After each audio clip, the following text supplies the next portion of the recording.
The topic that I want to talk about tonight, I mean, it's very appropriate for outdoor. Did everybody hear me?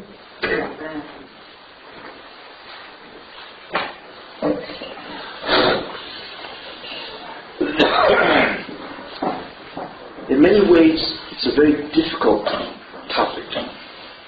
Seems simple, but it's not. What's the topic? I want to talk about the nation called Amalek. Now, we know about Amalek. We know from the Torah that right after the Jews got out of Egypt, they were attacked by Amalek. And Yoshua went to war with them, and he almost destroyed them, but apparently God said, don't destroy them. Whatever. And so we know about Amalek, and throughout the generations, Amalek, we know Haman, who was an Amaleki, right? And he, of course, also tried to destroy the Jewish nation. But what's interesting about that is when you look at the Torah, if not for the fact that the Torah had said that there was a nation called Amalek, and this nation of Amalek went to war with the Jews, I would never believe it. The Torah says it, so I believe it. But I would never believe it. Why? Because it's incredible. Let's take a look at why the concept or the fact that Amalek attacked the Jews is so highly improbable as to create an incredible astonishment that it even occurred. Let's take a look. First idea. The Medrash said that Amalek crossed 5 boundaries to get to the Jewish people. There was no military threat of the Jews. The Jews didn't want to attack Amalek. Amalek had to cross 5 boundaries, which shows you that we're very, very far away. So if they're not a military threat, can you tell me why they want to go to war with the Jewish people? Certainly not because they were afraid of being conquered. So therefore, we see that there's no military threat, so that lacks a motive. Usually countries go to war because it's a military threat. They want to be taken over by another country, right? Or they want to be slaughtered or whatever. But why go to war when there's no military threat? Second of all, not only there was no military threat, there's no religious threat. What's a religious threat? People make a mistake. They think that Amalek were atheists, and they were annoyed at Jews because Jews were believers. So therefore, they took up the banner of atheism to destroy the Jews. But that's wrong. There was no such thing as atheism. No such thing. Atheism, in many ways, is a modern day invention. It comes as a result of Darwin and so on. But in those days, everybody believed in God. They believed in many gods. It's true. Polytheism. But there was no atheist then. I mean, take a look at Egypt. Egypt had a pantheon of gods. Every nation had gods. By Moloch, Baal Peor, everybody worshipped some god, and so on. So what was the problem here? Amalek believes in their gods, whatever that is, and the Jews believe in its God. That's all. So why are you going to war for this? There's no ideological or really, in many ways, a religious threat at all. Second very strange thing. Third strange thing. Do you know what it costs to mount a war? The United States schlepped from the United States to Afghanistan. Do you know what it cost them? It cost them $1 billion a day to make a war in Afghanistan. Right? It's a fortune. So therefore, Amalek, you think about that, what are they doing? You know what it costs? It costs a fortune to make war against the Jews. And not only that, if you really want to think about it, what's even more strange, one of the most difficult parts of an enemy is what's called the supply line. You got to supply the troops with food and everything like that, you see. So usually what happens is the enemy, the army that does it, they take over property, farms and all that, and they take all the food from the farmers. But what the problem was is what? It's a wilderness. Midbat Sin, these are wildernesses. There's nobody to take the food from. Therefore, they would have to have supplied, right, the army with an enormous amount of food over an enormous distance. How could you do that? For what reason? Fourth question. Egypt is the greatest nation on earth, on the Ramses. Jews destroyed Egypt, or rather God did, but the Jews destroyed Egypt. Egypt is the greatest power on earth. If the Jews destroyed Egypt, it stands to reason that anybody who wants to war with the Jews is a suicide trip. That's what I would think. Suicide. If they destroyed Egypt, which is the greatest nation on earth, correct? Then why would anybody start up with the Jews? Because obviously you don't start up with these people. You know, they didn't just vanquish Egypt; they demolished it, as we see with the Red Sea. The whole Egyptian army was killed, and they left Egypt in an economic disaster. You know, after the Bora got finished, and then the locusts and all that, there was nothing left in Egypt, and all the animals died. There's nothing left. So if you really think about it, what's going on here? You see, it's a suicide trip. So why would Amalek wage war with the Jews if they just destroyed Egypt? Not only that, we know that there's 600,000 males over the age of 20. So if you multiply that by 4, which is a family, that's 2.4 million Jews left Egypt. Do you have any idea how big the army of Amalek has to be to war with that type of population? It's insane. So when you begin to think about it, it makes no sense. It's impossible. Why would any nation go to war, right, if there's no motive? It's a suicide trip, and it costs a fortune. That's the question. Therefore, Amalek is not a simple idea. We need to understand what is going on in their minds, that they would war with the Jews, you see. And also one more question. Amalek appears right before Mount Torah, because that's when they fight Joshua. Is there any significance in the fact that they appeared before the Jews received the Torah? Is that significant in and of itself? Maybe. We'll see. But in any case, it's very difficult to understand the whole parsha of Amalek, because no nation in the world would ever have committed themselves to a war when it cost them a fortune. It's a suicide trip, and there's no reason to do it. There's no military threat. There's no ideological threat, right? There's no religious threat. So what's going on here? That is the question that I'm going to try to answer tonight. Okay? Meanwhile, everybody can sit there and puzzle over it, because it makes no sense. I think I've sufficiently dramatized the improbability of Amalek making war against Jews. But we know what happened. Torah doesn't lie. Why? In order to understand why, we need to understand certain concepts of mankind.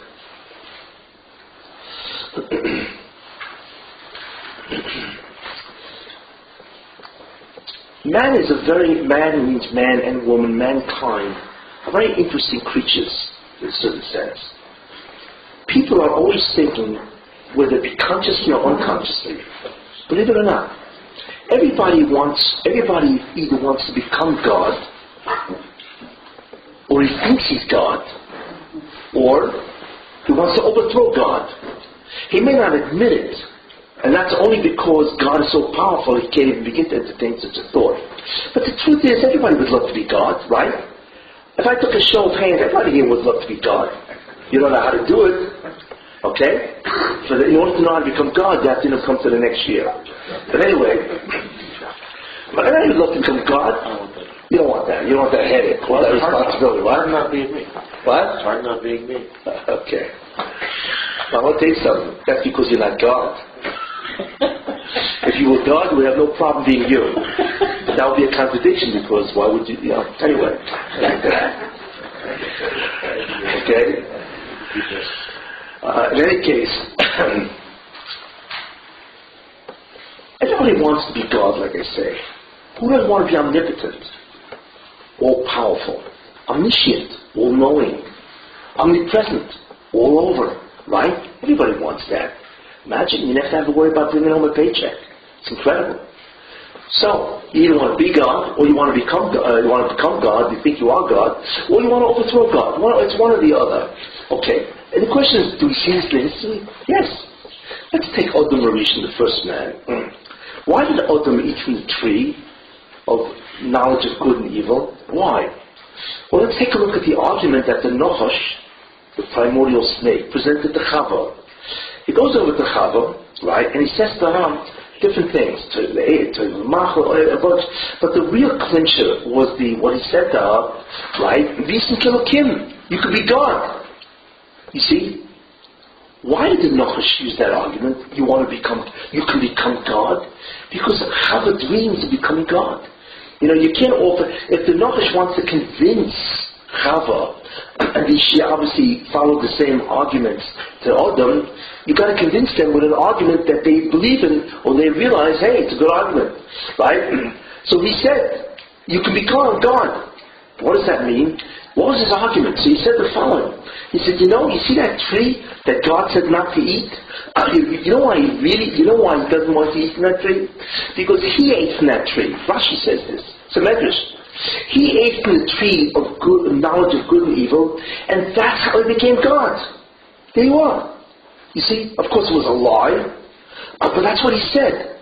So when he was telling them, Chava, and then subsequently to Adam, if you want to become God, just eat from the tree. Why doesn't God want you to eat from the tree? Because God does not want any competitors. He doesn't want any rivals. He wants to remain God alone. Right? And that's why he told you not to eat from the tree. You see. So what do we see? And Adam, of course, Chava brought the argument, and then she relayed that, and then she ate from the tree, and she realized the whole thing was a lie, whatever. And then she came over to Adam, and she said, by the way, she probably offered the same exact argument. Or else why would Adam have eaten from it? There's an explicit command by God not to eat from it. So she clearly offered the same argument, right? But what was the real argument? What was the real attraction? Becoming God. But if they never entertained the thoughts of becoming God, why is that an argument? And the answer is because anybody would love to become God. That's the concept. So Adam Rishon is an incredible proof, really, right, that the first man already thought about becoming God. He realized he wasn't God. Why did he realize that? Because he was created on the sixth day of creation, and he all of a sudden appeared in the whole Garden of Eden, so he realized he didn't make this, couldn't fool himself. So he knew he didn't make this, so he knew that God made it. So he saw that God is an awesome being, because it must have been incredible, Gan Eden, So he couldn't fool himself into thinking that he was God, but he certainly wanted to become God. And that, the Nachash realized that, and he ordered that as an argument, and therefore Adam and Chava, they both fell, because of a hidden desire of man to be God. Where else do we see this? Well, let's take a look. In Parshas Noach, there's a Migdal Bavel. It's a whole society building a tower to war with God, right? It's famous. They want to overthrow God, right? That's the whole point of the tower, right? To make war with God. And it's not one guy, so you could say one guy is crazy. It was a whole society of Shinar, which is probably Iraq, ancient Iraq, and so on. The whole Iraq, they want to war with God. Because then they built the towers, or it was a collective job. So what do you see? That mankind is busy thinking about either how to become God, or how to kill him, how to throw him out, to take him over. It's historical proof. What about a person thinking he is God? Well, unfortunately, there are guys like that walking around. Right? However, Pharaoh thought he was God. The pharaohs thought they were God. Even though clearly they know they're mortal. But the pharaohs thought they're God. And the Roman emperors think they're God. That's why they create so much sorrows. And so on. But clearly there are people who are megalomaniacs. They really think that they are God. In whatever capacity and so on. So what do we see? So we see, therefore, that this thought that mankind has of being God, becoming God, overthrowing God, or whatever, is something which is really embedded in us. And we see that historically, that this is the case. The question is why? Why should a person have a desire to think that he is God, he wants to be God, right? He wants to overthrow God. What's the origin of this thought, or this delusion, I should say? Because that's really what it is. It's a delusion. I'll tell you why. Because the problem that man has is that when he's born, he's an infant. Intuitively, an infant knows it is helpless. Intuitively. It knows that it screams and there's nobody around. And all of a sudden, it feels there's food coming into its mouth. And it begins to realize that it didn't put the food in its mouth. An infant is in tremendous contact with its helplessness. And this continues for years, you see. So therefore, what an infant begins to develop is the concept of inferiority. It begins to develop an inferiority complex. Who am I? What am I? I'm really nothing. Because I'm completely dependent on other people to survive. This concept of an infant's helplessness goes on for years and for years. And it never evaporates at all. It's interesting, the unconscious mind doesn't know time. That's why there's so many adults that act like kids, if you ever noticed. You know, why? Because the ideas that they developed in the mind when they were a child, okay, what happens is they repress those ideas because they were painful to admit. Kid doesn't want to admit that it's helpless. It tries to deny that because it's dangerous to admit that it's helpless, because how am I going to survive? So that thought of inferiority becomes repressed. And once something becomes repressed, it goes into what's called the unconscious. Okay? So it's not available to the conscious mind. But that never goes away. Why is that? Because the unconscious doesn't know time. So even though a child grows up and it's clearly not helpless anymore, right, it's still embedded. That's why there's so many adults that act like kids. Because what they thought as a child is still there.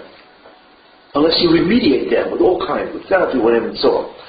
But every one of us has a child aspect to us. We somehow never outgrown many of our childhood notions, and so on. Therefore, nobody wants to admit that they're helpless. Nobody wants to admit that we're inferior. Even when we get older, we still feel that we're inferior. How do we see this? What is the greatest psychological drive known to man? The greatest, actually, it's the second greatest. The second greatest drive known to man, okay, is who am I? What am I? It's the concept of inferiority. And therefore, everybody's trying to prove they're somebody. Ever notice? Whatever you do, you're always trying to prove you're somebody. But it's very subtle. But deep down, everybody's always trying to prove that there's something. There's somebody. There's a sense of self-esteem, self-worth. The pursuit of self-worth really goes on the entire life, you see. Why does a guy donate $1 million to a building? What does he care? He's got his name on it. Because he wants his name on it. So what? Because if he wants his name on it, what's going to happen? He's dead. And then people have to look at the plaque on the building and say, wow, you know, Reuben gave $1 million to the building. Reuben must be important. So therefore this person says, I want people to think I'm important. And if I'm important, then I am somebody. What do you mean? You're dead. You know, so what can you feel if you're dead? Doesn't make a difference. As long as people think I'm somebody, even after he's dead, right? Chashuv. You see? Forget about on the lifetime. We're always trying to prove us somebody. That's the greatest psychological drive, basically. There is one drive which is more basic, which is self-preservation. The desire to exist and remain existing. But beyond that, everybody's seeking some type of affirmation of self-worth, you see. So therefore, where do we get this need to feel like somebody? Because we grew up as infants, you see. If a person would have grown up not as an infant, but as an adult, okay, which is interesting, then maybe he wouldn't have this feeling of inferiority. And therefore the need to prove that he's somebody. He's important, and so on. This concept of needing to feel like somebody is a very important drive in a person. It's responsible for the incredible amount of activities that we do, even though we don't realize that. It says in the Pasuk, Seine matonis yechye, right? If you hate gifts, you will live. When do you live? Why? Because if you accept gifts, that proves that you're dependent on somebody else for gifts.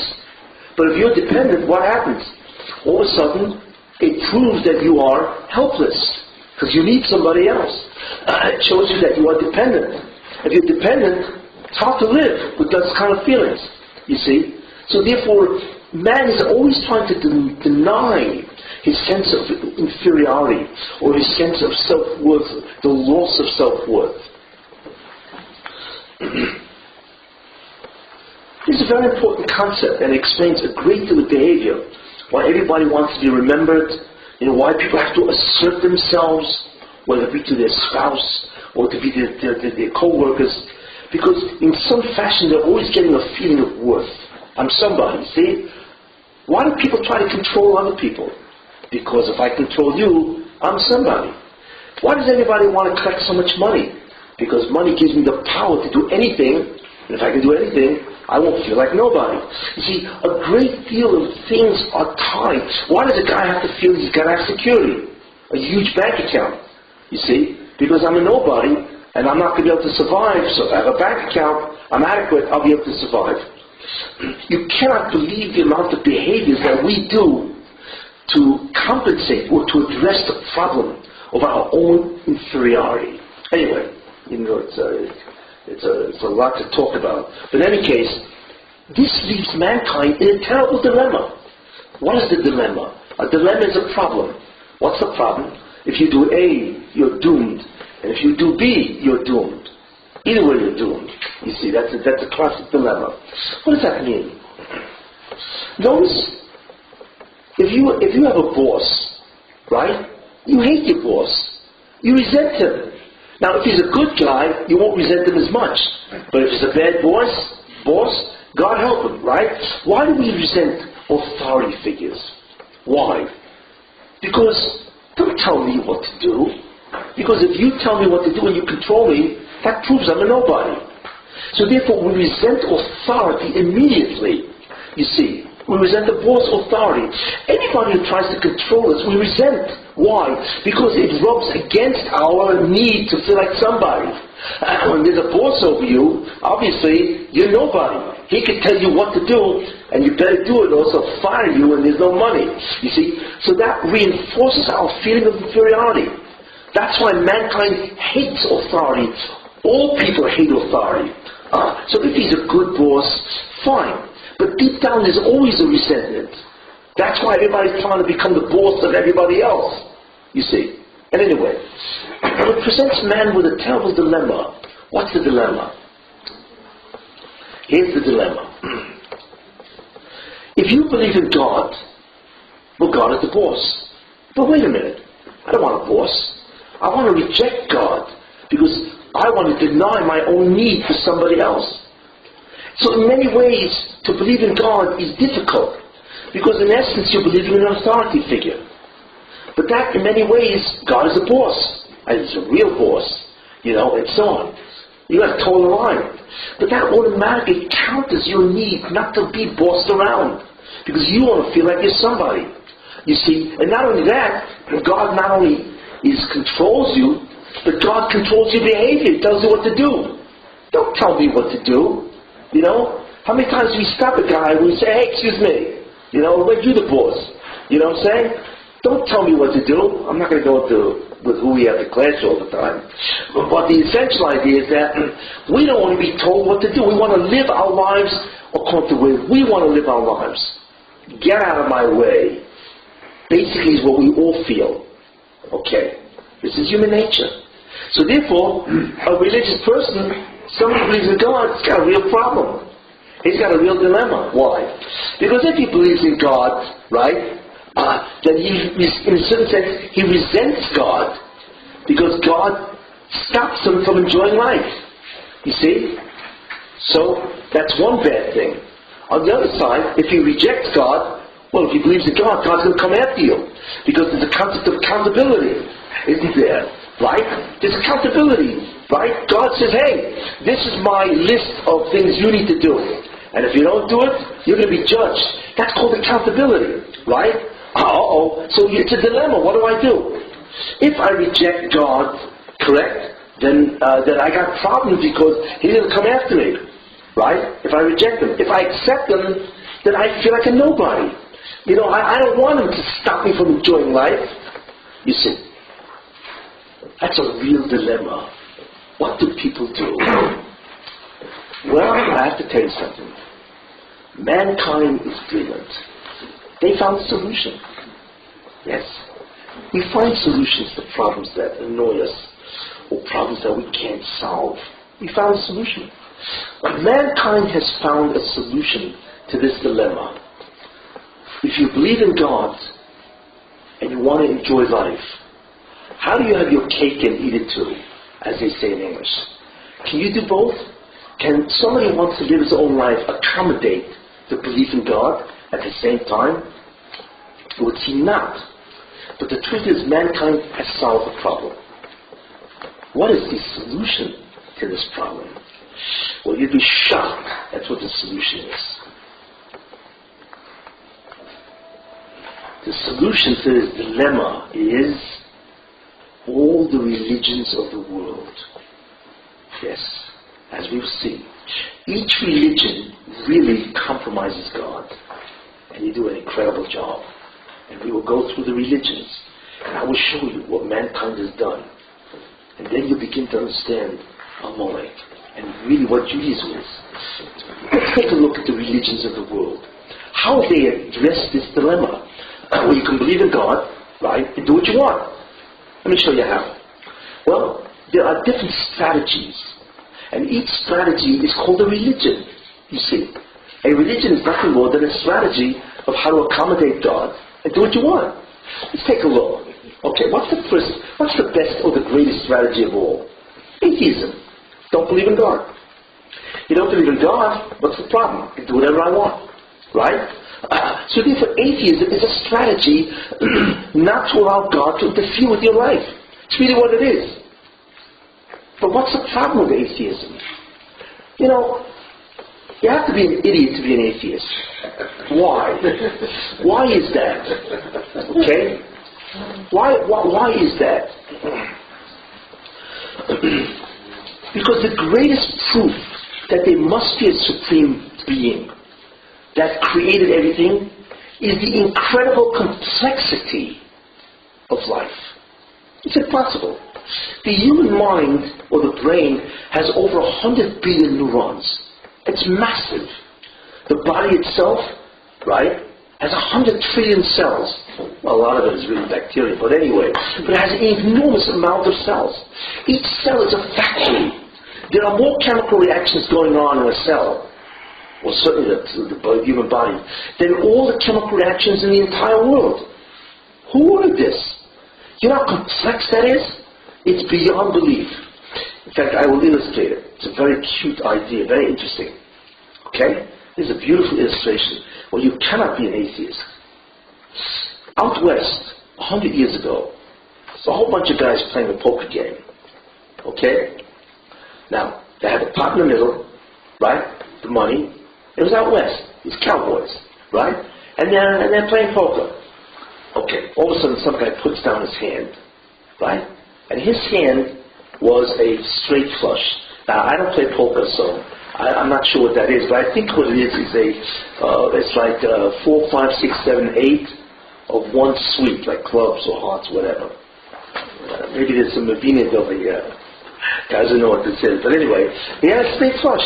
Puts it down. And everybody says, forget it. I can't be a straight flush. You know how rare that is? You know? So the guy takes his hand and he's about to put on the money. And all of a sudden, one of the guys on the side, the cowboy is playing also, he stops him and says, excuse me, what are you doing? He says, what am I doing? I got a straight flush. You know? Nobody's going to beat this. He says, yeah? And he throws down his hand and it's a royal flush. Now I think what a royal flush, right, is 9, 10, Jack, Queen, King, Ace. 10, Jack, Queen, King. 10, Jack, Queen, thank you. Okay? Right? It's a royal flush. That's the top of the line. Am I right? Okay. However, so everybody's stunned. A straight flush and a royal flush in the same hand? So the guy with the straight flush stands up and he says, you no good, dirty cheater. He pulls out his gun and he kills the guy with the royal flush. Now, forget about if the guy with the royal flush deserves death. I'm not going into that. Maybe out west they had a different set of rules for what justice is. But the question is, well, excuse me, how do you know he cheated? Maybe he really had the royal flush. You had the straight, you had the royal, so yeah, but you lost. How do you know the guy cheated? So they asked this guy, how do you know he cheated? Because he cheated. What? He cheated. No. No. You know how? Because he said the probability that in one hand that there should be a straight flush and a royal flush is a 1 followed by 40 zeros. You know what 40 zeros is? It's a number that we don't even imagine. Now, so he turns to the guy and says, okay, what should I assume? That this was the one time in the 40 zeros that it happened, and maybe Taka it happened, or that the guy cheated, which is more reasonable? Of course, that the guy cheated. The probability that an insulin molecule should develop by itself is a 1 followed by 80 zeros. Come on, 80 zeros? Therefore, it's impossible, really, to be an atheist. It's impossible. In fact, what's interesting, there was a skeptic, I forgot his name, in England. He was a big skeptic, and he used to try to teach in Oxford, I think he was.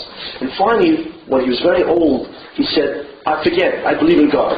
So they were shocked, these students. You believe in God? You've been preaching there's no God. Atheism for all the years. Skepticism. So they asked him why. So he said, because complexity. It's impossible. When you look at the complexity of the world, it is impossible to think that this occurred by chance. It's like what Fred Hoyle, a famous cosmologist, once said. He said the probability that this world came about by chance, the 100 million, or rather the 100 million life forms and so on, whatever, chance, it's more likely that a hurricane went through a junkyard, right? And all of a sudden, in the junkyard was sitting a Boeing 747. That's more likely than for this world to have been created by chance, or have by chance. This is a good Fred Hoyle, you know. In any case, so you can't be an atheist. But, you know what you can't be? You could be an agnostic. Agnostic says, I don't know, prove it. Or in other words, maybe there's a God, maybe there isn't. So, until you prove it, I'm going to do what I want. You see? That's a strategy. Right? If God comes and talks to me, fine, then I'll do it. But if not, then I can do whatever I want. So agnosticism is a strategy, right? To do whatever you want. But it's hard to be an agnostic, again, because of the complexity. So we now have to go into the real concept of religion. So we come to the religion of Aristotle. Aristotle believed there's a God, a first cause, and he created the universe. But then God removed himself from the universe, right? He created the world and said, okay, you guys, you're on your own. Great. If we're on our own, there's no standard, there's no accountability, do whatever you want. So you can believe in a God, the Aristotelian God, and do what you want. Strategy, you see? So there already we begin to enter the concept of religion. So you can accommodate doing what you want with religion by believing that God has nothing to do with the universe. That's number 3. Number 4. I don't know if that's going to work, because it's obviously, and by the way, God counters that belief by saying, I am the Lord your God that took you out of the land of Egypt, which means I intervene in the affairs of man. That statement that I took you out of Egypt directly contradicts Aristotle. That God intervenes in the affairs of man, and he took the Jews out of Egypt. Very important phrase. Okay, so that's 3. Number 4, a 4th strategy. What's that? You believe in 2 gods. Zoroastrians believe in 2 gods. Persia, that's the religion of Persia. In the olden days, certainly. What do they believe in? They believe in a God of good and a God of evil. And they're at war with each other. So you know what I do? The guy says, I'm going to align myself with the God of evil, because he's evil. I can do whatever I want. You see? The God of good, the God of evil will protect me. You see? So by creating 2 kinds of gods, good and evil, he's protected. And therefore he can do whatever he wants. That's a strategy. You see? That's a 4th strategy. However, is that really great strategy? No. There's a better strategy. Bilam. When the Russian whip came off to Bilam, when Balak called him to curse the Jewish people, so on the way there was the messengers from Balak, so God says to Bilam in a dream, who are these guys outside? So Bilam said to himself, that's very interesting. I thought God was omniscient, He knows everything. Clearly God doesn't know everything. If that's the case, wow. So if I can do whatever I want, God won't know it because He's not omniscient. What a solution. That means I can actually try to do things that He won't know because He doesn't know everything. Bilam. That's what Bilam's belief was, you see. So that's a fourth strategy. Actually, it's a fifth. A sixth strategy. And most of the world has adopted this strategy. Certainly in ancient times. Polytheism. The belief of many gods. How does that help you? The Greeks believed in a pantheon of gods. There were 50 gods that they believed in. And Rome, and these are major powers for 1,000 years. And at that time, the paganism, which is really polytheism, how does that help you? And the answer is, because if you believe in many gods, right, each god will have a different shita. He has his own ideas and values, right? So here's what I'm going to do. I'm going to take the cooler bit Shammai and the cooler bit Zillah. You see, I'm going to take whatever I want to do. I'll always find a god that will say it's okay. So therefore, by believing in many gods, right, I can pick and choose which god I want to believe in and worship, because between them all, they're going to allow me to do everything. Right? Brilliant. That's the brilliance of polytheism. I can pick and choose whatever I want. You see?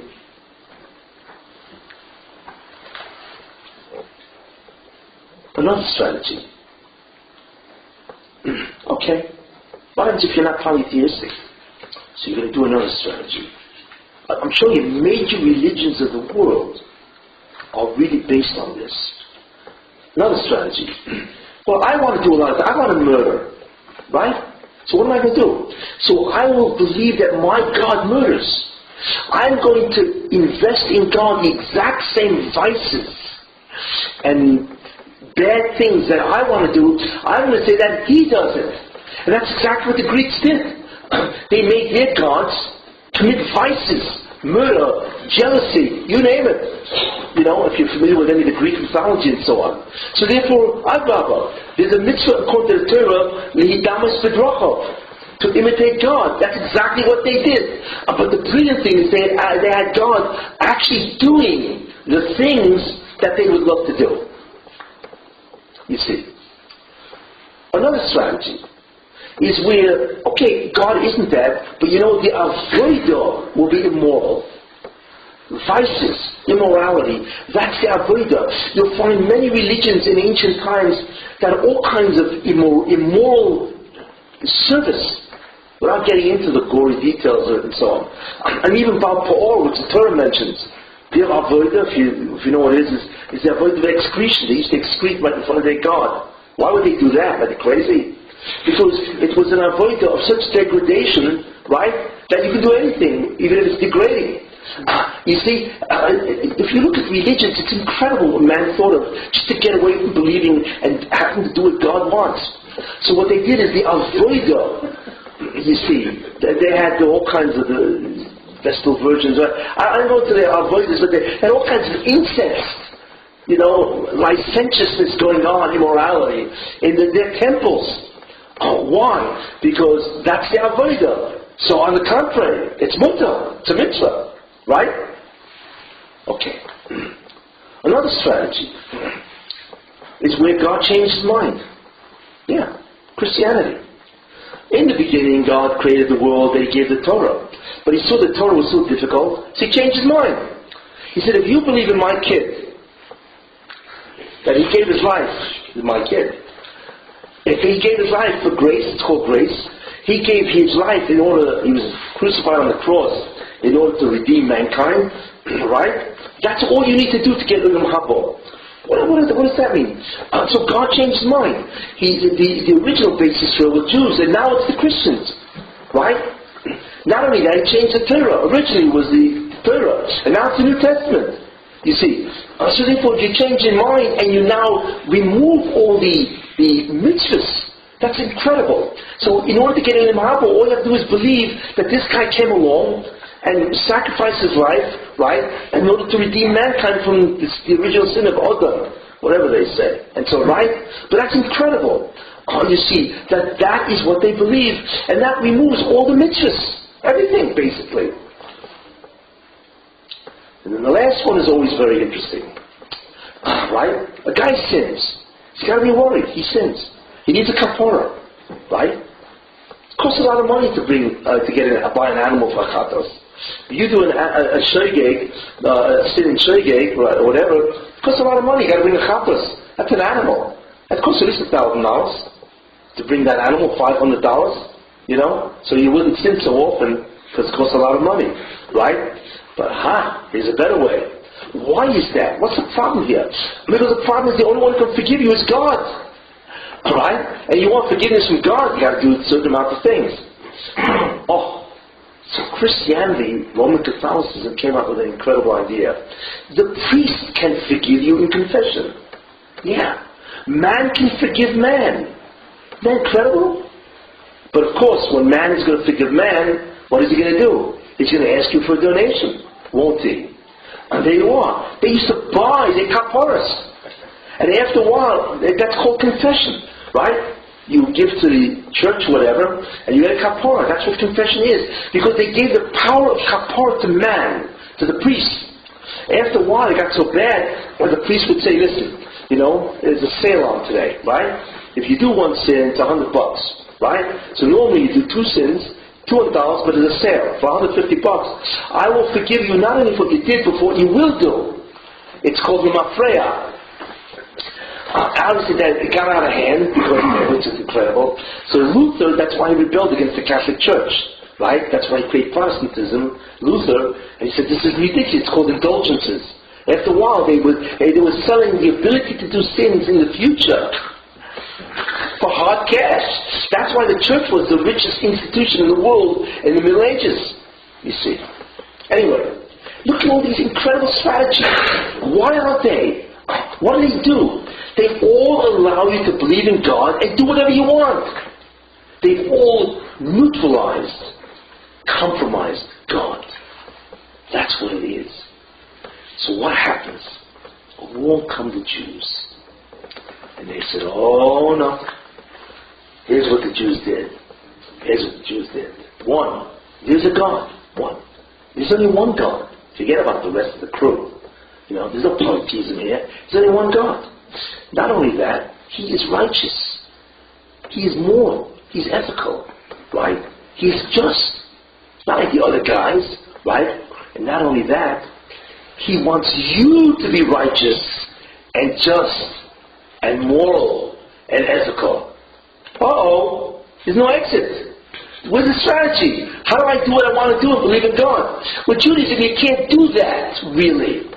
Because if you believe in God in Judaism, in a certain sense, you're stuck. You see, because there's no strategy where you can compromise God. Very important idea. And now you know a very important concept.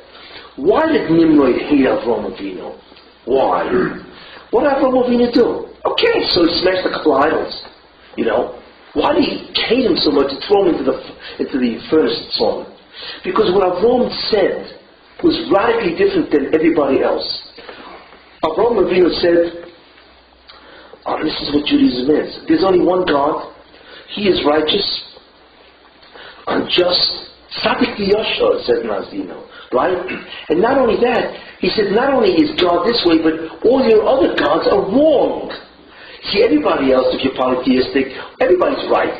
Right? You can worship here, you can worship there. Everybody's right. But Judaism says everybody's wrong. Except us. You see? Wow. So therefore, so Nimrod said, wait a minute. If we're all wrong and you're right, there's no exit. There's no compromise possible. You're the most dangerous man alive. You need to be put to death.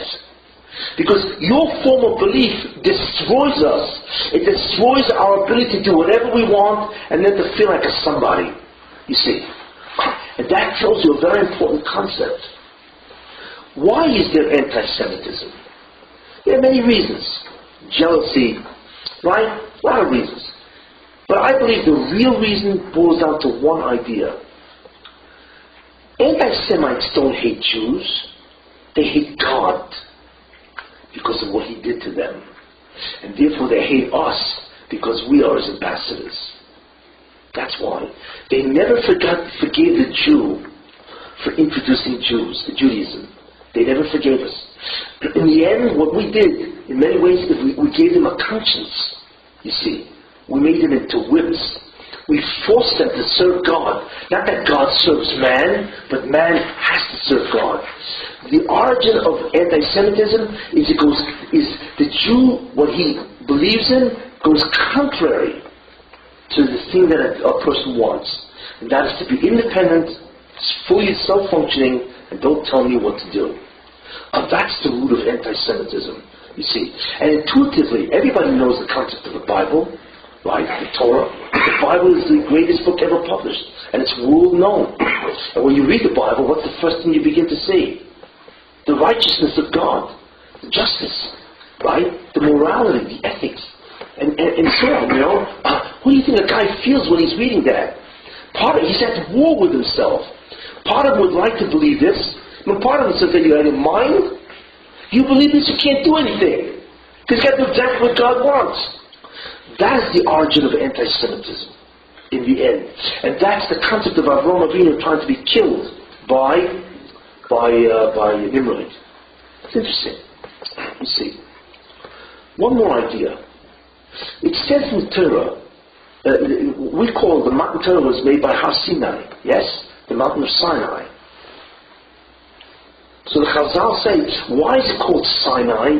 Because it's a lashon of sinah. Because Matan Torah at Sinai brought sinah to the world. Hatred. Hatred?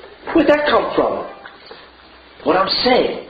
Because Sinai brought a religion that doesn't allow man to compromise God. And therefore everybody hates that. And therefore they hate the Jew because he's the bringer, the messenger of what the Baruch Shem wants. That's the sinner. Because other than that, it doesn't make any sense. On the contrary, they turn into this incredible amount of what? Of morality and so on, how society can live with each other.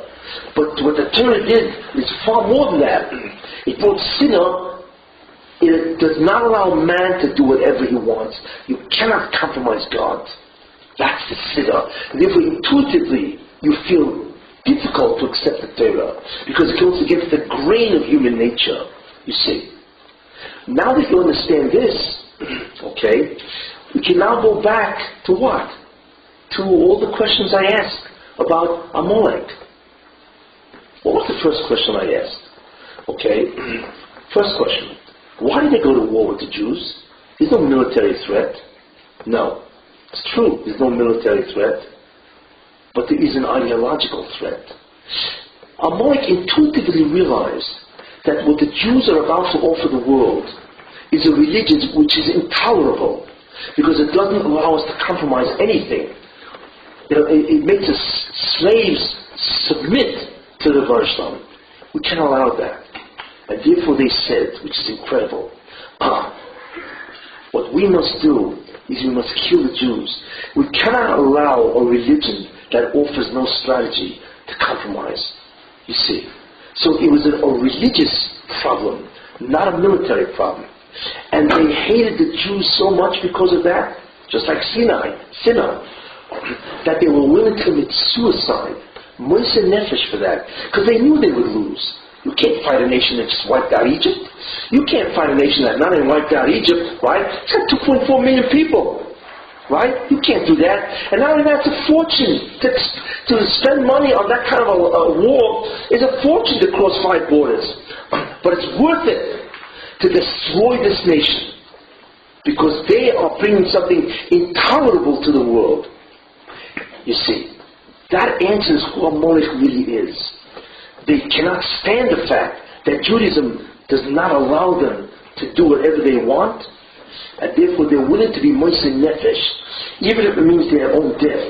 And you will see, a little while, an incredible historical precedent for that. But now you understand something else. And I didn't answer, and also you understand why they attacked right before Matan Torah. Because the Torah was about to be given, right, that would have given this religion to the people, to the world. So right before the Torah was given, they had to attack the Jews. Because they knew the Jews were going to go to Sinai, because they told that to Pharaoh, we want to worship our God on that mountain. So they knew that the Jews were going to receive something at Sinai, but wherever it is, it's going to be Judaism. And Judaism is anathema to human nature. So here's a nation that hated Jews, sinner, because they were going to introduce a religion that you cannot compromise God. And now that answers really the ultimate question. Why does God hate Amalek? You look at the Torah, you say, wow, mochoy timche. You didn't kill him. You killed them. My seat isn't filled. My kisei. Ki yoda case ka. Right? The hand of Amalek is against the throne of God. And therefore, mochoy timche. You have to wipe out every man, woman, and child. We're talking about God who's infinite rachmanis. Why? How do we understand this? And the answer is, because the most dangerous man in the world, or the most dangerous nation, is a nation that mocks not God, but the sovereignty of God.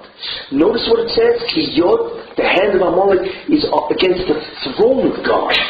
It doesn't say that the hand of Amalek is against God, right? It's just a throne. What is the throne? The Kisei, right? The throne is the symbol of the sovereignty, of his ability to rule over you. Sure, they believe in God, because they're polytheistic, you know. But what they did is they rebelled against his sovereignty, his ability to command us in an absolute way. It's meduyak in the pasuk. That's why. So not only does the verse say, that's the most thing, I'd rather have an atheist than an Amaleki. Why? Because an atheist, eventually he'll grow wise and he'll say, hey, so you think you can't be an atheist? You know?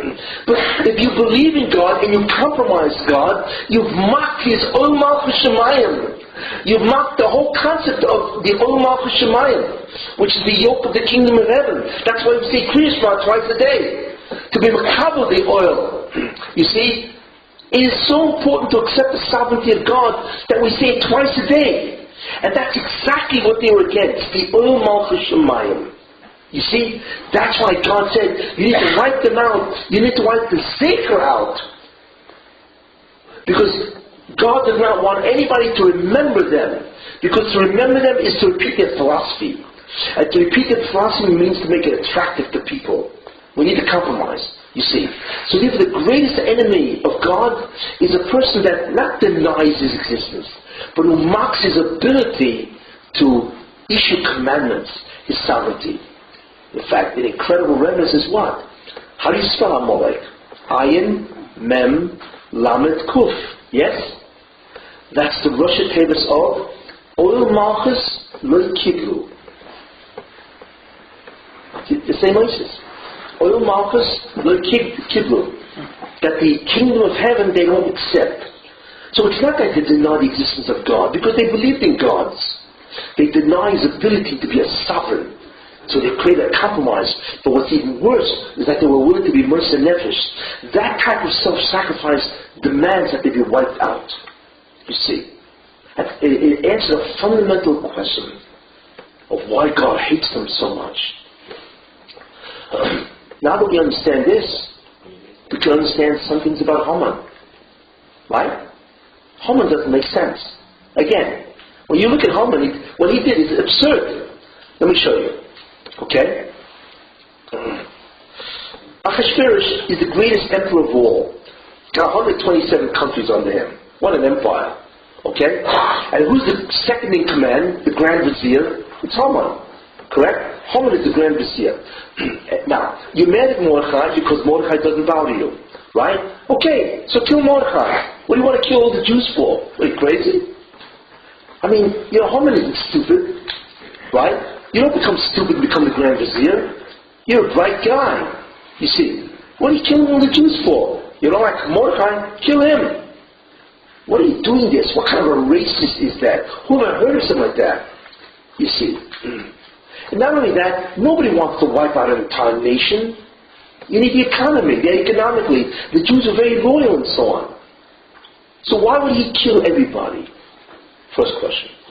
Second question, okay? He asked one of his guards, who's this guy that's not bound to me? So the guy said, and they told him he's Mordechai HaYehudi. Kihu Yehudi, he's a Jew. Well, who cares what he is? Kill the guy and finished. Why the fact is he identified as a Jew makes such a difference? Third question. Why does the Megillah always keep saying Homan Huagogi Ben Hamdoso and so on? Right? Well, it's always repeating his yichus. You know, he said it once, we know who the guy is, and that's all. Why do we need a constant reminder of his genealogy? And the fourth question is even more bizarre. What was his argument to Achashverosh to kill him? Because he needed Achashverosh's permission. He goes to Achashverosh and says, listen, Yesh Am Meforet Mefuza, there's a nation, they ain't dos, their religion is different. You know, everything about them is different. You know, if you approve, let me kill them all. So obviously Achashverosh said, excuse me, you want to kill the Jews, you know how much tax I'll lose? So he said, okay, I'll give you 10,000 talents of silver in order to compensate for the fact that you won't get the money from them. How much is 10,000 talents of silver worth in today's terms? The estimate is worth $100 million. It's a lot of money. He's a very wealthy man, Haman. That's what you become when you're the Grand Vizier. You know? The one who obviously learned from Haman is Hillary Clinton. But anyway, you know, if you're up there, you can bribe everybody, you know, just collect for all the bribes. But in any case, but it doesn't make sense. We know that Ahasuerus ruled over 127 different countries. But wait a minute, each one had their own religion, didn't they? They had their own belief system, their own social values, their own culture, their religion. So how can you say the Jews have a different religion? It doesn't make any sense. Everybody has a different religion. So what was the argument that Haman said? Got it? Makes no sense. So therefore, this is what happened. Haman saw that Mordechai doesn't bow. And that was bizarre. Why? Because when the Grand Vizier comes in front of you, you bow. Why? Because it's to your benefit that you're showing obeisance, as they say, right? And if you do that, he'll like you, and maybe he'll do things for you, right? Like cut your real estate property tax, right? And so on, right? That's what a guy does, because it benefits him. But he saw Mordechai doesn't want to bow. So he realized Mordechai must believe in a God that cannot be compromised. You want to bow for your benefit, too bad, right? No, God says you cannot bow before man. So he realized that. He says, wait a minute, this guy's not bowing, even though it's beneficial to him, because he must have a belief system where his God doesn't allow, right, any compromise, even if you benefit. So he asked his God, who's this guy? So the God said, he's Jew. So he said, he's a Jew? Wait a minute. I'm an Amaleki. I have a yichus. My ancestors took on a mission to kill all the Jews precisely because they cannot compromise God. So therefore I need to take up their slack and finish the job. And therefore I need to kill Mordechai and all the Jews, because I need to do what my ancestors did. I need to take up their cause and do it also. That's what he realized. And that's why the Megillah constantly says the yichus. Why? Because he's not doing it because only he hates the Jews. He really took up the mission of Amalek, his ancestors. And the Mishnah wants to show you that that's really what he's doing, right? And so they keep repeating his yichus all the way up to Agog, which goes back to Amalek. And that's what he told Ahasuerus. He said, listen, of course we have 127 different religions. But these guys are not like anybody, they're not like anybody else. Everybody else figured out how to compromise God. These guys insist that you can't. They're different than every other religion around the world, as I've shown you, right? We got to do away with them. In fact, they're the most dangerous species of all. This is the concept of Haman. What do we see this today? It's incredible what we see today. I told you that the real origin of anti-Semitism is they've never forgiven the Jews for what they did to us, right? Which is what? You've made us into wimps. You gave us a conscience. We'll never forgive you for that. You see? Yeah, of course on one side they say we accept the Bible. Yeah, of course. But deep down, there's a tremendous resentment. Because you've taken away, you've forced them to submit to another authority, which is anathema to human nature. But what happens now? Right? Who did that? Hitler, Yamach Shemoi. Do you know why Hitler hated the Jews? He writes that in Mein Kampf. He writes that in Mein Kampf. The reason why he hated the Jews, because the Jews, he says, they have made mankind into wimps. He has given them a conscience with their morality nonsense. That's why he hated the Jews. Who does that sound like to you? It's Amalek. Germany is Amalek. And Hitler is a Gilgal of Haman. Without going into how. But he is repeating the exact same argument as Amalek. And he wrote that. And that's why he hated the Jews. He writes that. Because with them you cannot compromise God. And if you think about it, what did Hitler believe in? Nietzsche. The Superman. Deutschland über alles. That's their anthem. Right? Who ever heard of something like that? Blonde hair, blue eyes, the Aryan race. They're a bunch of megalomaniacs. A megalomaniac should submit to God? Excuse me. The very nature of Germany is to oppose God. You see. And therefore, that's what he writes. Hitler's really an Austrian, but Austria is really German, and so on. And therefore, that's why he wanted to kill the Jews. Because they believe in the opposite. They believe in the supremacy of man, which is Nietzsche's philosophy. So the exact opposite, the most dangerous thing to their philosophy is Judaism. And since the Jews represent Judaism, we need to kill them. It's a very important idea, but there's something even more incredible. There's a book called The Rise and Fall of the Third Reich by William Shirer. He writes an incredible idea, it's a historical fact. He said at the end of the war in 1945, what was happening? Hitler, the generals came over to Hitler, and they said to him, we're losing the war. It's over. You're dreaming of a 1,000-year Third Reich, right? Third Reich, 1,000 years? Forget it, it's not going to last a year. We're losing the war. So Hitler said to them, why? What's the problem? Germans were incredible fighters. I mean, they could have conquered the world. If not for the fact that God stopped them, they would have conquered the world. In any case. So Hitler asked them, what's the problem? So he answered, the generals answered, because instead of using the cars, the railroad cars, to ship the troops to the front, you're using them to ship the Jews to the concentration camps. We don't have any railroads. And therefore we have nobody fighting. So you need to stop this. Stop obsessing about the destruction of the Jews. Do you know what Hitler told them? Get lost. When you get lost, you just condemned Germany to lose the war. It's astounding. Doesn't that sound like Messiah's Nefesh? It's Amalek all over again. His obsession with killing the Jews because they refused to compromise God is the greatest evil of mankind. Because they gave mankind a conscience, right? He was so obsessed with killing them, which is classic Amalek, right? That he was willing to commit suicide, which is what he did. He committed suicide in the end, and Germany lost the war. In fact, if you think about it, Hitler was the greatest traitor of Germany. Because it's madness. No guy would have done that. He says, oh, forget about the Jews. I'm dreaming of a 1,000-year Third Reich. Right? Is he out of his mind? But he put the destruction of the Jewish people above the victory of Germany. And he was willing to go to the grave because of it. Who does that sound like? Amalek. It's exactly what it is. So Amalek never died. It still exists. But most people harbor those ideas. But they keep it down. Because they practice their religions that compromise God in many ways. You see, every once in a while, some guy gets up, just says openly, I hate the Jews. But that is the origin of anti-Semitism, really. And Hitler was the proof.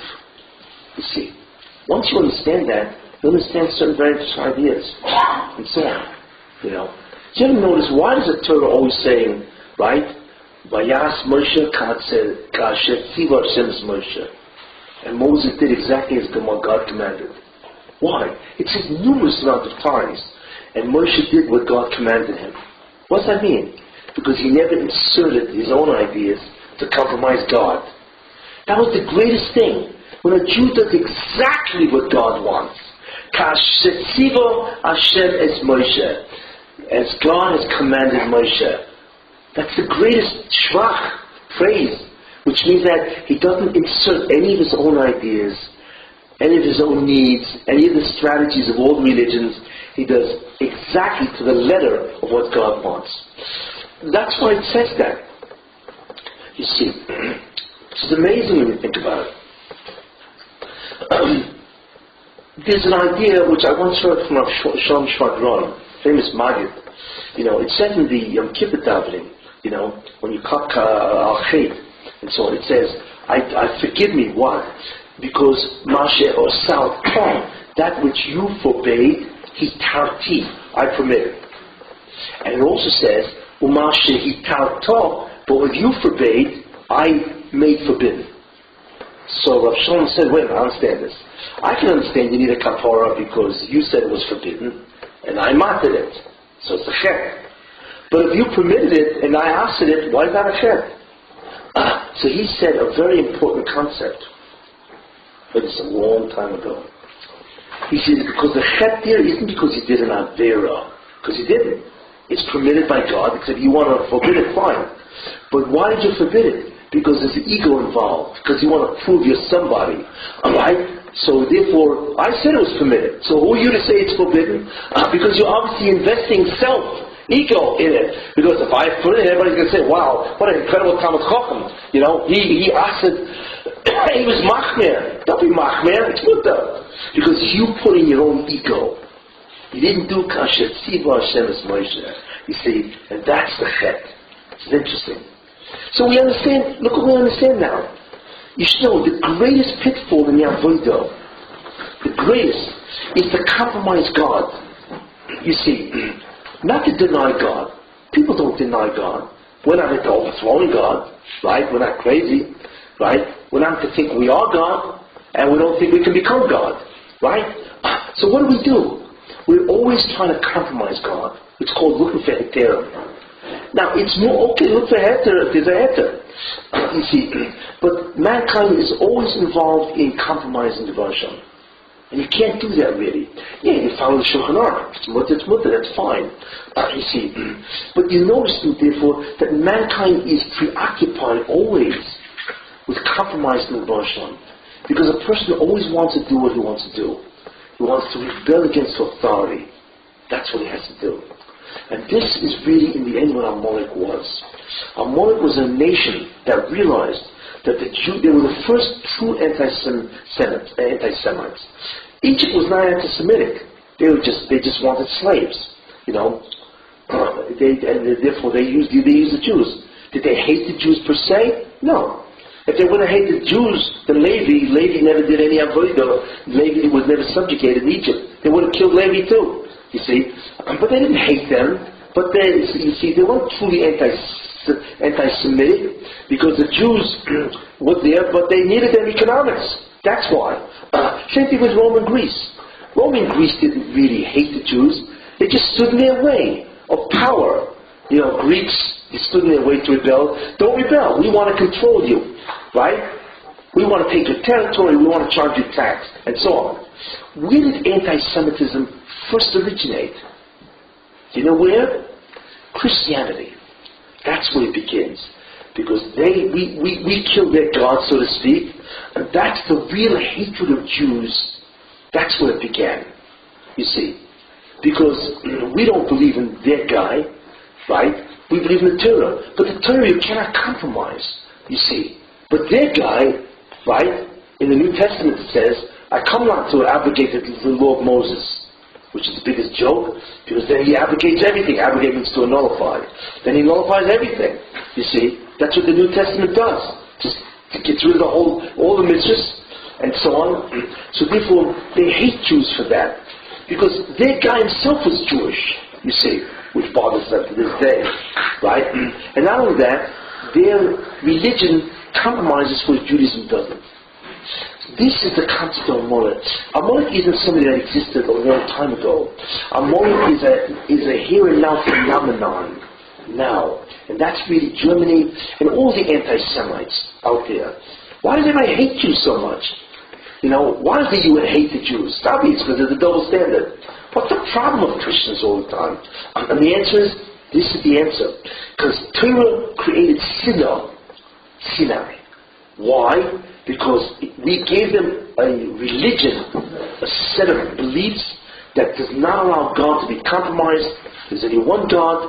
He is righteous, just in everything, and He is an absolute ruler. He has accountability, and you need to toe the line, or else you got problems later on. That's the true origin of anti-Semitism. That's Amalek. But Amalek was a nefesh to do it. Just like Hitler Machemai. He'd rather die than have the Jews remain. You see. So, this is the premise of Amalek. And now you know why God hates them. Because it's the greatest mockery of all. The mockery where you believe in God, yet you mock His sovereignty. You're not makabel the old malchus. So what's the whole point? What's the whole point? If you do whatever you want to God, the whole thing is a joke. You see. God does not tolerate jokes. Not that kind. He can deal with an atheist. Or he can deal with somebody who's already with the Zohar. You know. But don't believe in me and then pull up a strategy where you can do whatever you want. That is completely against Kabbalah's Ulma Kushamayim. And that is so important, we say Kriya Shema twice a day. You see. That's how important that is. You see. In any case, so this is the premise of Amalek. It's something to remember. And you also understand ideas of Haman. That all he did was he followed up on the mission of his ancestors. You see? And that's why he said to Achashverosh, what they do is, no other religion does that. There's no exit. There's no out. You need to kill them all. You know. And thank God, God protects us from that. You see. But this is what's called the eternal problem the Jews have. Is that we represent God, we represent His belief system, and people will always hate us for that. I don't care who they are. But it doesn't always have to be that way. A person can submit, you see. Look, Islam hates us also for that reason. Because what they do, they chucked all the mitzvahs. That's what they did. And not only that, they can kill everybody because they said their God kills. Infidel. Wipe out the infidel. That's where ISIS gets its whole head down. You know, they do exactly one of the strategies. They want to murder, so they just said, God said, and they put that in the Quran, that God said, murder the Jews, you know, whatever, behind the tree, whatever the expression and so on. In any case, this is the genius, this is the depth of the problem that Judaism has, the problem that the world has with Judaism, and it never disappears, never. And it'll go on to the end of time, until the Rebbe finally says, I'm tired of this whole business. And also the Rebbe will reveal himself. And could you believe the shock when people will realize that the nation that they so despise, Even ha'amasa haboinim, the stone that the builders despised, hoyser rosh pina, became the cornerstone. Let's hope that it's this year, right? With the entrance of Mashiach, and then we should be redeemed from all this terrible events that occur on a daily basis. Thank you. Any questions? Yes. It seems like this concept of Amalek is actually an inherent truth in God's design of the Torah. In other words, in a certain sense, yes. Because really, you know what the ultimate conflict of man is? It's the same as Adam or Rishon. What was the real conflict of Adam? To eat from the tree or not? No, that's not his conflict, right? His problem wasn't the diet. His problem is who's the real God, right? Is God himself subject to another force called the tree? Or can I become God? Man rebels against God. That's his conflict. So by becoming God, what he's really doing is demoting God and saying that I can become you, and therefore, I can equal you. The concept of man is the concept of Adam. Who's the boss, ultimately? Anybody else? Yeah. Ladies first. Ladies first. You said Hashem hates the Molech, or Hashem made a Molech. Hashem can't hate Molech. You say when he told us not to the athlete when his genes around. I want to tell you something. Are you asking why we hate them or why God hates them? No, you said God hates them. Yeah. I can understand. Well, it says also God hates Esau. God doesn't hate you. See, here's the difference. A racist is somebody who hates somebody because of who you are. God can hate somebody because of what you do. That's the difference. Wait, let me just finish. God is not a racist. Remember, racism is, I hate you because of who you are. You know, if you're black, I hate blacks. What do you mean? I'm black. What do you want from me, right? I didn't do anything. No, I hate blacks, right? That's racism. Because of who you are. But if you're a guy that goes and kills people, I don't hate you because of who you are. I hate you because of what you do. You're killing everybody. You see? That's the incredible difference. God doesn't hate Amalek because of who they are. It's what they do that they want to destroy and commit suicide because they want to overthrow his sovereignty. That's a don't confuse racism with behavior. You see what I'm saying? The Rabbi introduced at the beginning of the Shir started with Hanachos and psychology. Who? Yes, because I want to. Well, that yeah. Do we also find these things in the Torah cases as well? In Torah? Yeah. About what? Those self-preservation, that what drives us is self-preservation. Yeah, we actually find it. Yeah. Excellent. I agree. Want to know where? I know. Sure. I wasn't going to push You want to know what the question was? You want to repeat the question? He wants to know, I mentioned certain fundamental psychological drives.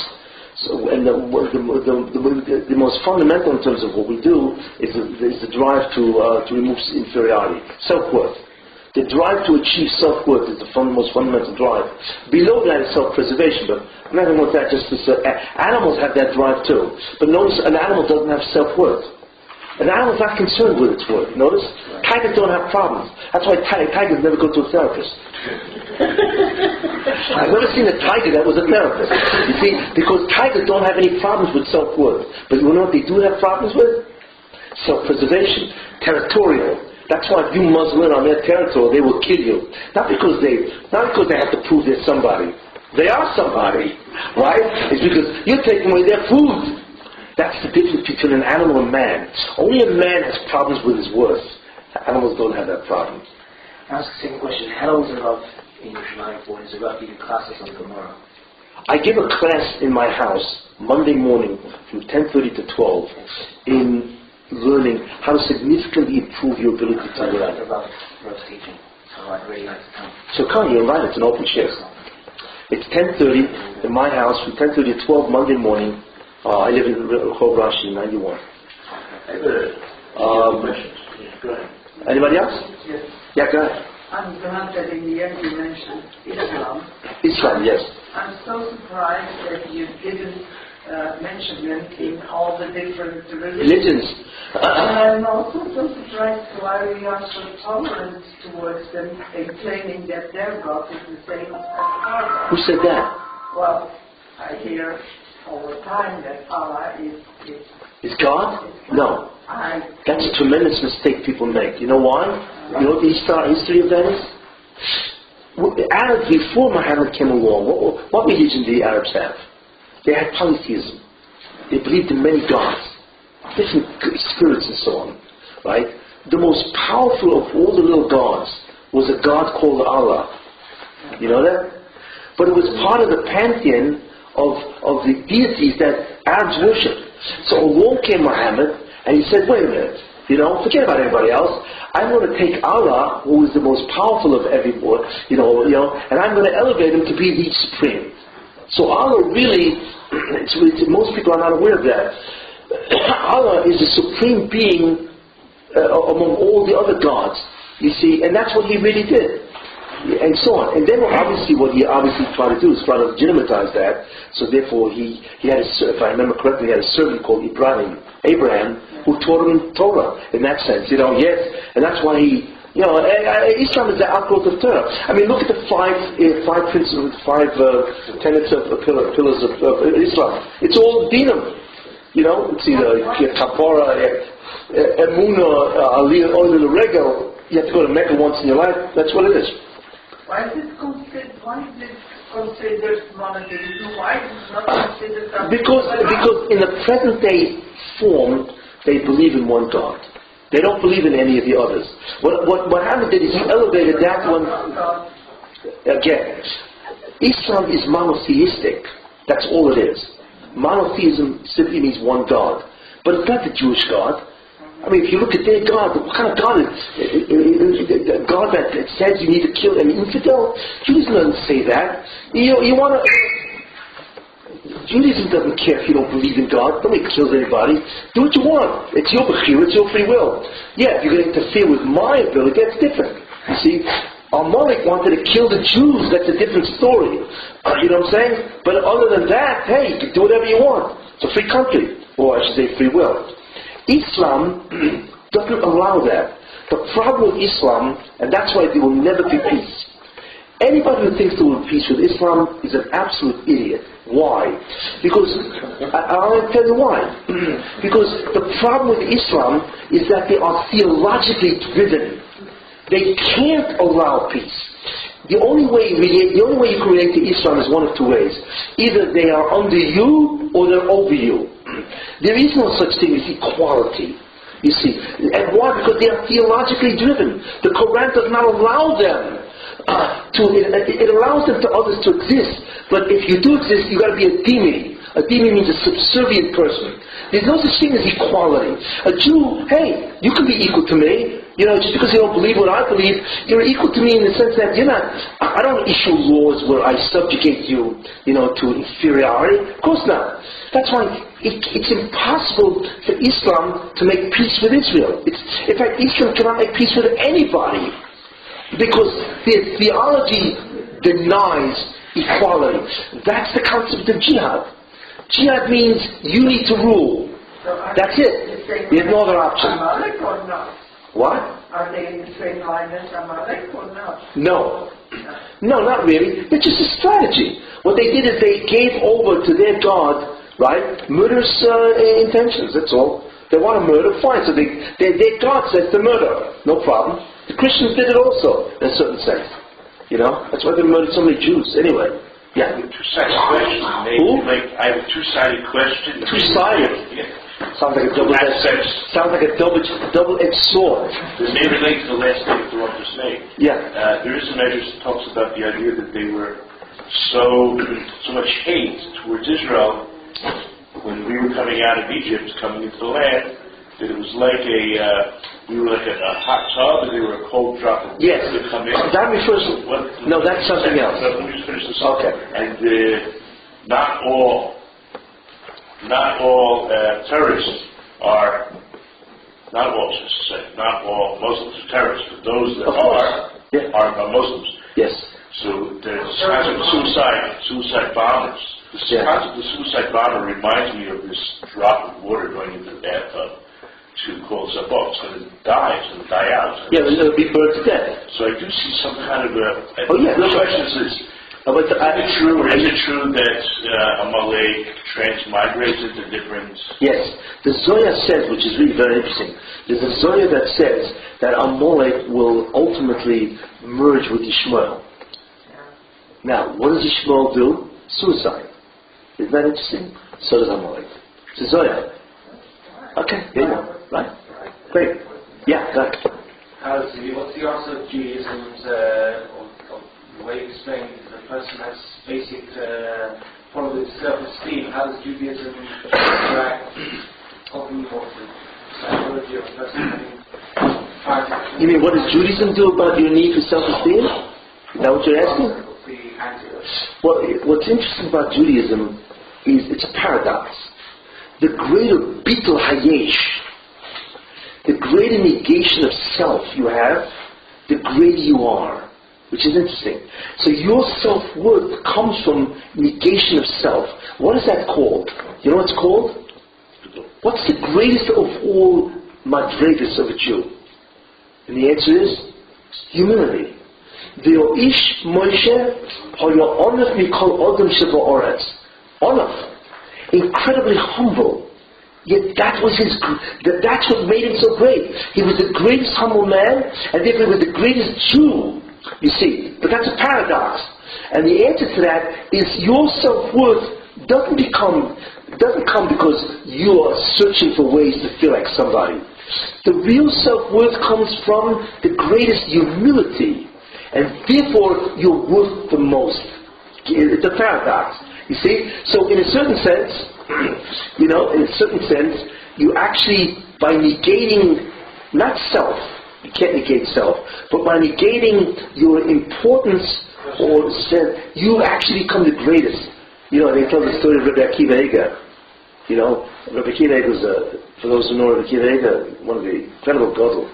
So they said, some guy once said to him, Rabbi Akiva was a tremendous honor, whatever, and so on.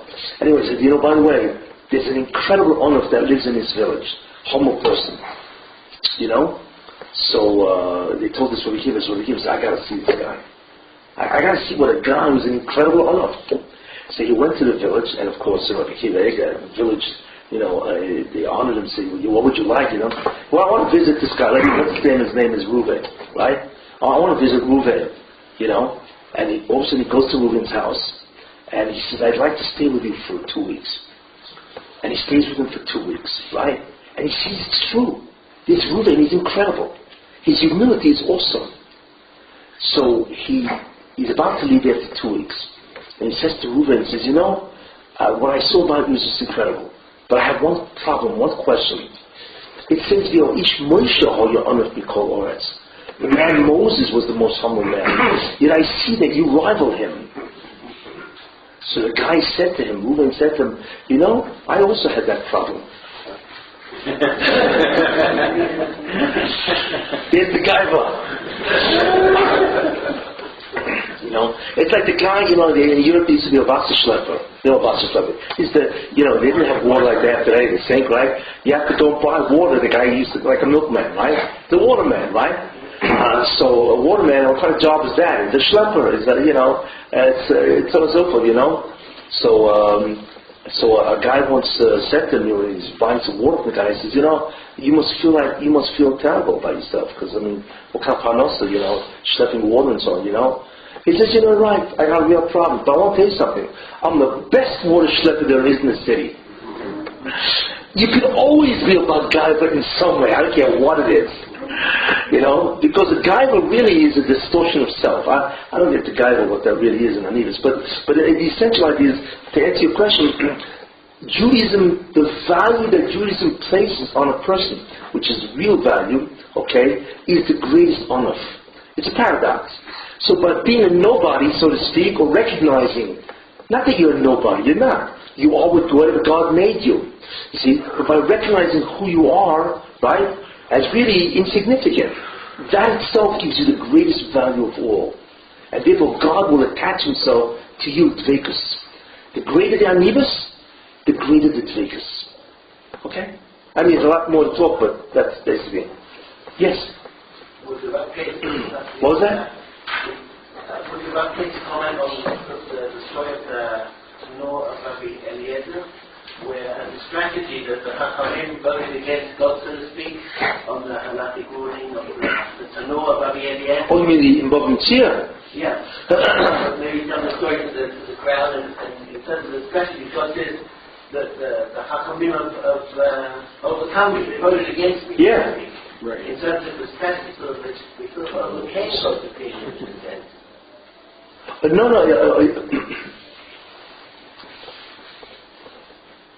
These are Tanoim. Rabbi Eliezer and Rabbi Yeshua are Tanoim. There was a dispute about an oven. The Gemara brings it down. There's a dispute about an oven, if it's Tomei, can become Tomei or whatever. Can it become Tomei defiled, whatever, right? There's a whole dispute between the great Rabbi Eliezer ben Ruchnis. He's a Rebbe of Rabbi Akiva. Phenomenal person. And then there's Rabbi Yeshua ben Chananya. I mean, these are incredible people, right? So there's an argument, right? So each one wanted to prove that they were right, So Rabbi Eliezer said, if I'm right, let that wall bend. And it bent. It's a net, it's a miracle. But they were so great that God listened to them. So it bent. So they said to Rabbi Eliezer, I'm sorry. God cannot give you proof you're right, because once the Torah was given, then we're the only ones that can agree what's the right course. God gave it to man's dominion, what halacha they accept. God can no longer say, I agree with Rabbi Eliezer, and so on. But that's because God gave permission God gave the authority of the ultimate halacha to the chachamim. So it's not because they think they're great. They have the legal right to decide, and God cannot mix in. Why? Because he doesn't want to mix in. You see, he gave a din that it's a Sanhedrin or the Chachamim. They decide the law. I will no longer decide the law. The Torah was given once at Sinai, and after that, that's what they mean by Torah la b'shamayim. Torah is not in heaven. What does that mean? It came from heaven, but once it was given, then God gave the authority, transferred the authority. Who decides what the halacha is? It's the Chachamim, not me. And they have their right. That's why you have Chachamim. The Gemara is filled with fights, machlekes, because that's the way Jewish law operates. It is the Chachamim, man, that determines the law. God doesn't determine, but God wants man to use the rules of decision making that he does. There's all kinds of rules how he decides on, but the decision of what the halacha is that. But I don't do with humility. They were tanoim. They felt they're nobodies. Themselves, they were incredible. But they had incredible anivas, but they knew that they had the authority, so they can use it. Look, Moshe Rabbeinu with Korach. Right? Korach wanted to usurp the authority of Moshe Rabbeinu. So what did Moshe Rabbeinu say? He said, hey, what are you doing? You don't have enough. Let's make a test. I thought Moshe was an Aleph. Why did you define Korach? You see? That had nothing to do with Anivas. Moshe Rabbeinu knew who he was, but he had to defy Korach because Korach was creating an incredible danger to Klal Yisrael.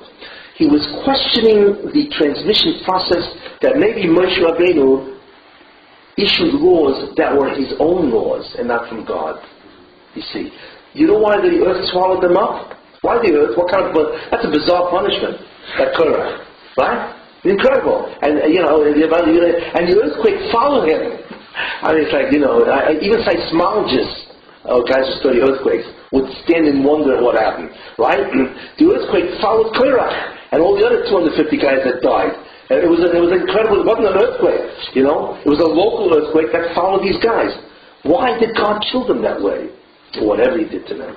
Right? And the answer is, because if you break the authority of Moshe, then the whole Judaism doesn't stand on any ground. So measure for measure, since you are trying to make a crack in the ground of Judaism, the ground will kill you. Balaam's donkey. What? Balaam's donkey. Yeah. Created with the Yeah, okay, but I'm just giving you look, and so on. When there had to be men, there had to be men. But they realized who they were. They're nobodies, but they granted the authority to decide the law, and they used it, even if they felt like nobody. Tremendous anivas. Not a contradiction. Yes. I think when you asked the question just in the previous, the question is really: is it possible to have a direct experience of what God requires, other than going through tradition? I'm not clear what you mean by experience. Well, people learn Torah, so the Torah is the will of God. Well, the Torah is transmitted. The Torah is transmitted, but it's a document that reveals His will. Right? Does anybody have a direct experience of what the divine sort of... What divine will is? Yes, Moshe Rabbeinu. Right? God reveals it directly. That's through somebody else. That's called a prophetic experience. A prophet has a direct experience. You see? There's a whole concept called prophecy. It's a phenomenon. Right? The concept of prophecy is to experience God directly. No documents. It's a direct transmission. And there were thousands of prophets in the days of old, right? Can I experience such a... Can you? Yes. voice is coming out all the time. Can I experience direct transmission from God? Yes, you can. And I will tell you something. There are different levels or degrees of prophecy. The original prophecy, I'm not going to go into the differences, you cannot experience for reasons. However, there are lower levels of prophecy. The lowest level is called Ruach HaKodesh. You can, divine spirit. There are people who have Ruach HaKodesh, which means that all of a sudden they know. It's not the same as prophecy, it's a difference. But it is to experience the will of God instantly. It arises in your mind, and all of a sudden you know. That you can experience. But in order to experience that, you need to observe the Torah. Because the mitzvahs clear you out and they raise you in your shema to have that experience. So you can do it. If you really work at it, you can get Ruach HaKodesh. Yes. It'll take a while. But you can do it, yeah. That's available to everybody today. Ruach HaKodesh. Okay? Yeah. One last comment, or not really question, comment. We also mentioned that this shiur was in commemoration of Moshe Rabbeinu's yard. Oh, yeah, well, yeah. So I just wanted to mention, to the last question, because we mentioned, Parshat Tzaveh, that all the prophets, whoever came after Moshe, received the chokmah and the inspiration through the emanation of Moshe. Through him? Yeah, okay. Yeah, that's an aside. But to connect Moshe Rabbeinu's Yortzeit, because today was Zayin Adar, right? And this year is the last thing I mentioned. The Torah praises Moshe Rabbeinu, right? Kasher tzivu Hashem es Moshe, as God commanded Moses. That is the exact opposite of what Amalek did. So there you are. That's the connection. Moshe was the antithesis of Amalek. Whatever he did was an absolute observance of what God wanted. Amalek is the compromise God. So Moshe Rabbeinu really and Amalek are exactly antithetical. So that connects it all. Is that probably the purpose why Hashem has to introduce Amalek, to see the opposite parallel for us to learn at from it? But it seems like Amalek had free will. God didn't force them to do what they did. No, but as Hashem has created the Torah in love, but here He creates this whole system of generations where we have to suffer. Jews have to suffer. Yes. Because it's written, and it's going to happen. No, it's written. If you don't observe the commandments, you suffer. But it's not written you have to suffer. It is written that you have a job to do. That's true. Adam li'omer yulad. A man is created. He's born to work. Amelus. He has to. There's a job, and you have to have effort for that job. But you're not born to suffer. Doesn't say that. No, I wasn't Fine. Okay. implying that. That's fine. But how to explain the Haman and Purim? I don't know what the question is. It's just.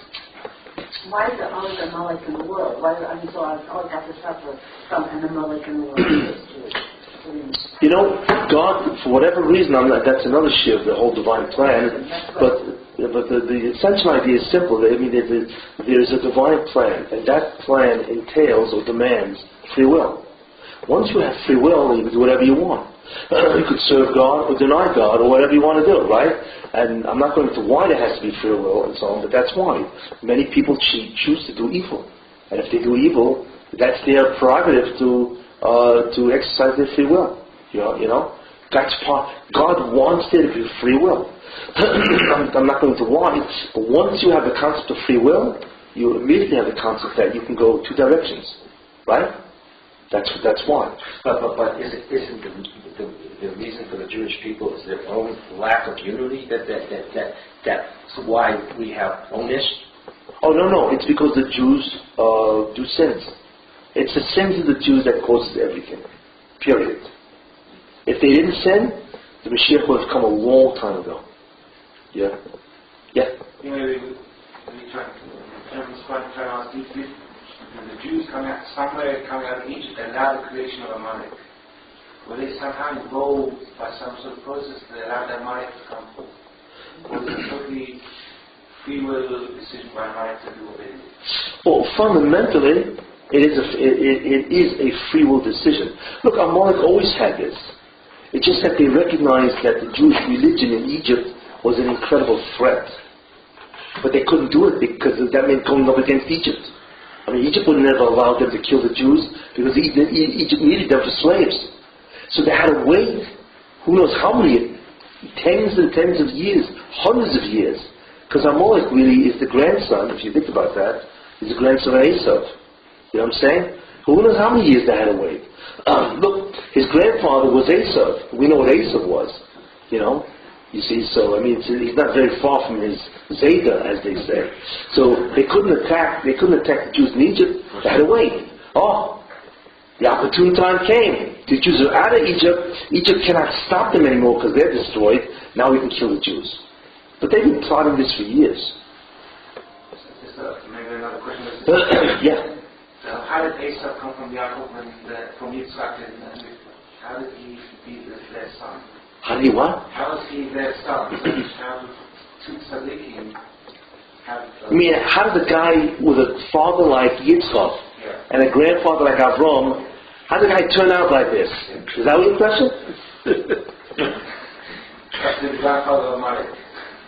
And his grandson is Amalek, because his son was Eliphaz, right? And Eliphaz had Amalek, right? And what a yichus, right? So your question is, how in the world did this happen? And the answer is, it's a long answer. So I just can tell you one drop of the answer. First of all, the answer, at least minimally, is that you all have free will. Okay? But the real answer is you have to know who Esau really was. And I'll ask you only one question. And that'll bring up the real idea. It's a long share, But who is Esau? How many of us are there? Avot are there? 3. How many? 3. How many imahot are there? 4. Do you ever wonder why? Why is it there's Avram, Yitzchak, and Yaakov, right? And on the other side you got Sarah, Rivka, Rachel, and Leah. Hey, what happened here? There's something uneven here. And the answer is, what's the answer? Because, that we know. No. Wait, because, she was supposed to marry him. But his question is, how in the world did Esau turn out? Because the answer is, there are really 4 of us, not 3. Avram, Yitzchak, Yaakov, and Esau. Wow. Esau was an Ov. You see, the gematria of Esau is twice Yaakov with a Vav. They both had 2 different jobs. That's why they were twins, because they both had almost identical jobs. But Esau was an Ov. But Esau is a story of an Ov that failed. Because it can happen to anybody. Listen, there are Rosh Hashivas out there, and their sons are frying. But the real concept is that Esau was an Ov. In fact, had he done his job, Esau would have been twice as great as Yaakov Avinu had Esau done his job. But Esau had free will, and he failed. At 15 years old, he failed. But he had incredible potential. You have no idea. I can give you one idea to show you how great Esau was had he been religious. Right? And it's really in line with this year, and I'm going to end with this idea. Okay? Esau was an incredible Bagaiva. Vayivas Esau is Abechora, and Esau despised the birthright. Yes? He despised it. The Torah tells us that kind of business is gaiva. How do you despise a birthright when that's your claim to spirituality? Because the firstborn was a claim in those days. Okay, so it was when is gaiva. Let me ask you something. What is the most, for somebody who's arrogant, what is the most difficult thing that he can do? You know what it is? Listen to authority. An arrogant person cannot listen to authority because who are you to tell me what to do? Do you know who I am? Right? Got that? Yet we find that Esau, he went off. But Esau did observe one mitzvah. What was that mitzvah? What is kibbud ovayim? Authority. But the incredible thing is that Omer Rabbi Shimon Gamliel, great man in the Talmud, Rabbi Shimon Gamliel says that he says on himself, I am the greatest man in my generation in honoring my father and mother. What I'm saying, I'm it. I did the greatest observance of that mitzvah. Yet, this is what it said in the Gemara. Yet I find Esau, my uncle Esau, the Seta Esau because right, the uncle Esau, was greater than me. In what way? When Esau went in to see Yitzchak, he took off his regular clothing and he put on his Shabbos begodim to visit his father. Who does that? Today everybody says, hey Dad, get up because I want to sit down. Right? Yet Esav had such kibbud over aim that he would change his garments before he'd even go to see his father. His kibbud was awesome. But how can that be? Because Esav was an incredible megalomaniac. Yet the mitzvah he observed was what? Was the most difficult for a megalomaniac to observe. So what did we see? That if he wanted to, he could have observed the Torah. Because if he did that, I guarantee everything else is downhill. You see? That shows you the power of Esav. But he had free will. He decided to throw it out.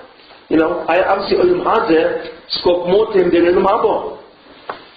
You know, I mean, there's a lot more to say, but I'm just giving you something to go home with. Anything else? Thank you. Okay.